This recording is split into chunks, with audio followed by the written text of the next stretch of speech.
Today I would like to speak to a number of amendments that I will be making regarding the funding for the Department of Environmental Quality and the DNR.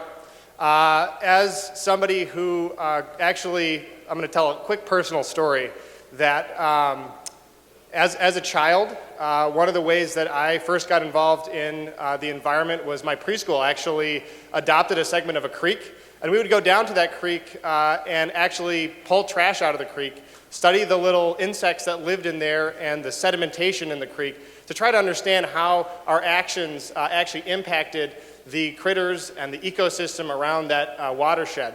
And that was my first foray into being an environmentalist and being an activist. So deep down inside of me, there is an ethic around preservation and conservation of our resources here in Michigan. When I go to the Great Lakes, when I go to all of our... Members, we have a colleague wishing to address us on the question before the House.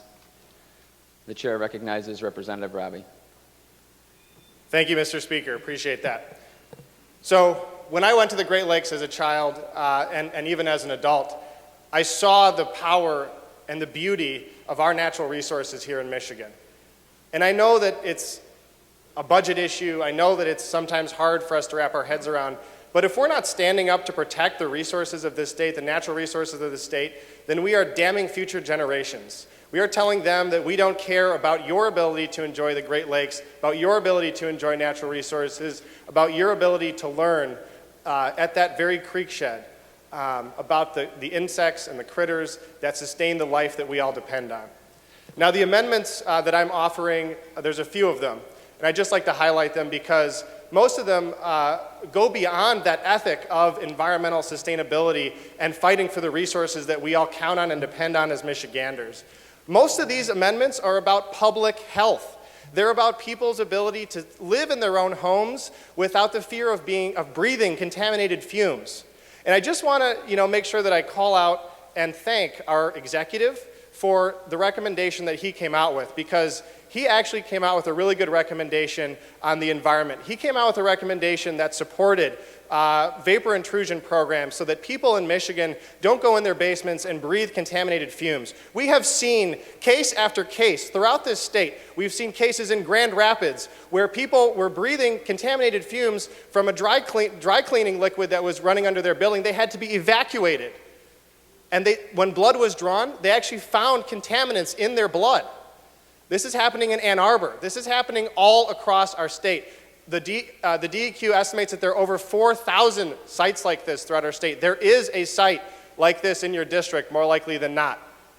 If we cut this funding, we're telling our residents that we don't care about their health. And if we don't care about the health of the residents of the state of Michigan, then we are not doing our job. It's time for us to step up and adopt these amendments to support not only the future of our state and the health of our natural resources, but the health of our citizens. The health of our citizens. Another amendment in here is around the clean air, making sure that we're supporting and fighting for clean air, okay? This is basic stuff, folks. This is the kind of stuff that we need to support if we want our residents in Michigan to be able to breathe clean air. And, lastly, I'll just touch on some of these amendments in here have to do with lead and copper and water, and I made an amendment earlier regarding that. But the importance of this can be seen clear as day in what happened in the city of Flint.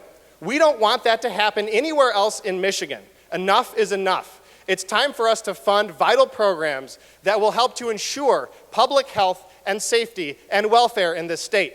It's time for us to do our job. Please support my amendment. Thank you, Mr. Speaker.